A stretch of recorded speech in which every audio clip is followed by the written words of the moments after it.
How to send photos through email. Hey everyone, welcome back to our channel. In today's video I'm going to guide you on how you can send photos through email, so make sure to watch the video till the end. In order to send photos through email, first of all, it depends upon which email service or app you're using. You could be using Gmail, AOL Mail, Yahoo Mail, Apple Mail and other mailing applications, but definitely by far the most popular and the most better one is actually Gmail. So I'm going to be taking this as an example. You can open up the Gmail application and make sure that you're signed into your account. Go to the compose tab, and let's say you're trying to compose your email as normally, but now you want to actually send photos.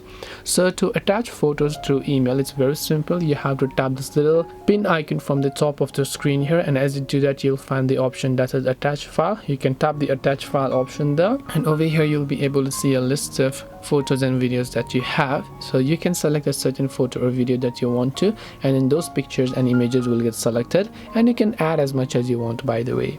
So this way you can send photos through email. Hope this video was very helpful. If you have got any questions, feel free to leave them down below. Thank you for watching and see you soon in the next video.